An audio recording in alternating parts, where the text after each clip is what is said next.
Ibrutinib is a first in-class BTK inhibitor, and we have actually been using Ibrutinib since approval by the FDA in 2015.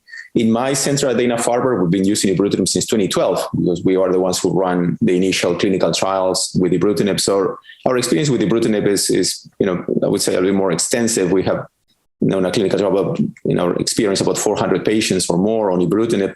So we were able to identify maybe some potential factors that will predict progression-free survival in patients with Ibrutinib, but we realized that really the data was kind of limited in that specific scenario.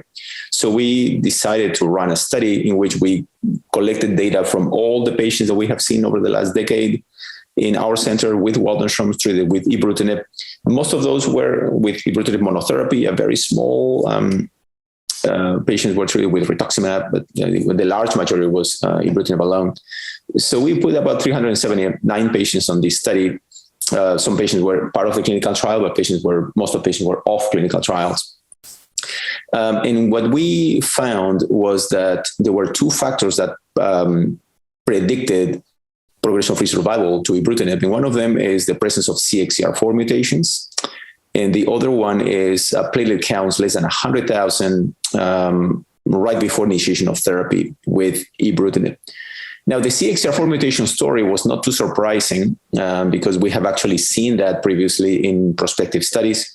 In the relapse study, the initial relapse study, we saw a progression-free survival of approximately 76% at 5 years in patients who did not have CXCR4 mutations, which is excellent. But the median in patients with CXCR4 mutations, the median was about 4 years. So definitely shorter progression-free survival on those patients. The same message was seen when we did the treatment-naive study, which we just published in Leukemia earlier this year. The 4-year progression-free survival without CXCR4 mutations was about 90%, which is excellent, versus about 60% in patients with CXCR4 mutations. So we were not surprised on seeing that CXCR4 mutations do impact negatively the progression-free survival of patients with Waldenström's to Ibrutinib. The surprising part was the thrombocytopenia, which we have not identified previously. But again, that's the beauty of doing a larger study with a larger sample in longer follow-up. So in that situation, we generated a prognostic tool in which, if you did not have any of the factors, you didn't have CXCR4 mutations or thrombocytopenia at presentation, your progression-free survival was definitely much better. If you had one of the factors, either CXCR4 mutations or thrombocytopenia, then you had an intermediate prognosis in terms of progression-free survival. And if you had both factors, right, CXCR4 mutations and thrombocytopenia at presentation, then the progression-free survival of those patients was actually shorter. So I think that is important for clinicians to understand that there's a potential way to prognosticate progression-free survival in these patients.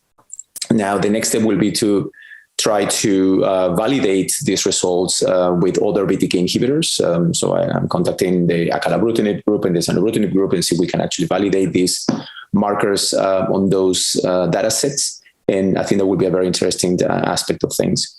A final message from this study was we looked at the impact or the prognostic marker of IPSSWM, which is a classic marker of overall survival at the moment of initiation of therapy. So we took all the patients who got Ibrutinib as first line, and we looked at the IPSSWM, and we see that predicted overall survival in this group of patients. And we did not see an actual prediction value of the IPSSWM on these patients. Obviously, the sample size was definitely smaller because it was only frontline patients, and the follow-up maybe a little shorter because the approval was done later in time for patients with treatment-naive disease.